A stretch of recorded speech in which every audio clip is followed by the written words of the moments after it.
Hi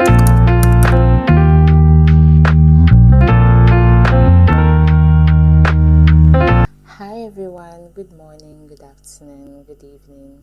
Wherever you're watching me from, you're warmly welcome to my channel. This is the Ella Rice channel. My name is Stella and I'm a registered nurse in the UK.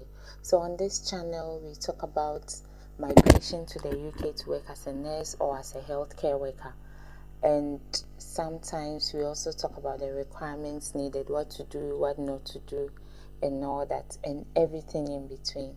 So if you are interested to know more, then stay tuned. To my returning subscribers, I say thank you so much for the love shown me. Comment and don't forget to hit on the bell as requirements to become a United Kingdom registered nurse. That's a UKRN.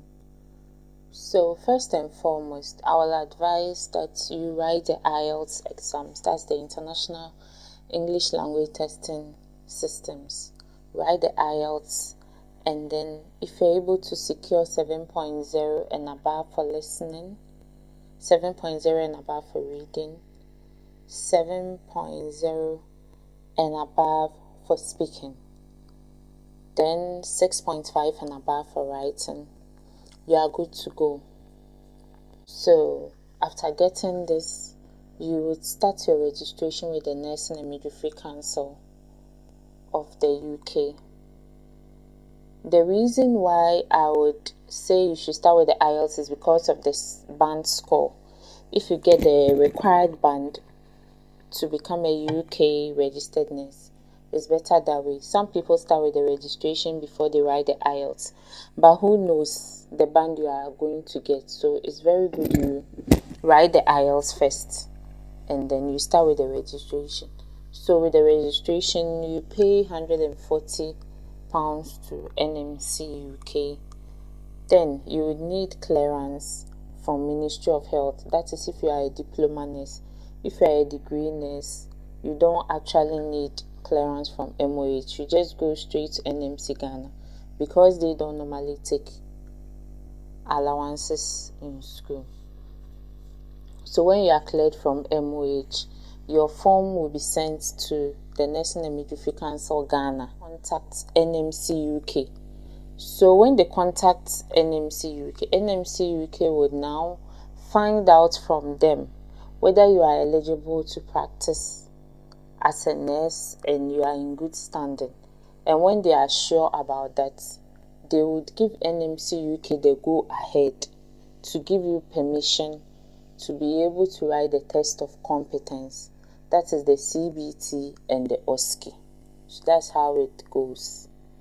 After that, you would need to do a police clearance, and you also need a doctor to fill a form for you. That is for the health aspect, to show that you are medically fit to practice in the United Kingdom. After you upload all these documents, then if you write the CBT, that's a computer-based test for nurses. If you write the CBT and you make it, then it will tick on your dashboard. That means you are done with your CBT, you've been cleared by NMC, you have the police clearance, which shows you have no criminal record in the past 12 months from any country you are coming from, whether from Nigeria, Ghana, any other African country. The CBT is ticked. You can now upload your IELTS. So the interesting thing about this is that we always advise people to write the IELTS first, because the score you get from the IELTS will determine the route you are going, so that you don't waste so much money starting with the NMC, and then when you go back to write IELTS, you don't get the score needed for that's the required score to practice as a nurse in the UK. That way you might end up spending a lot of money, but it's good to have hope and faith. It's good to have the confidence that you are going to get the score. But in all things, I'll still advise you write the IELTS first. OSCE. So with the OSCE, when you get here in the UK and then you are trained to write the OSCE and you make it, then the osce would also tick. If you don't pass the osce in your first attempt and then you try again, it wouldn't show on your dashboard that you wrote osce twice, or it will just upload that you've passed. Then that is it.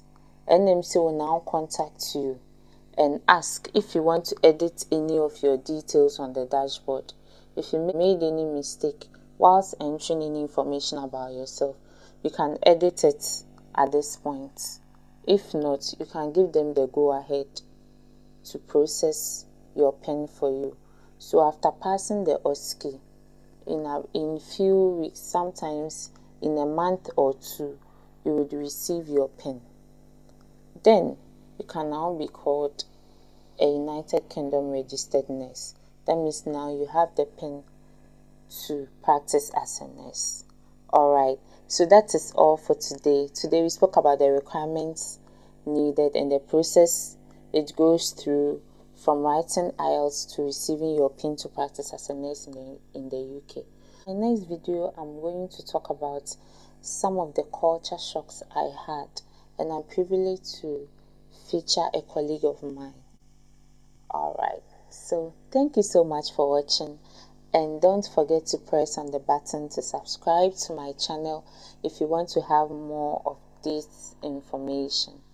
Bye for now.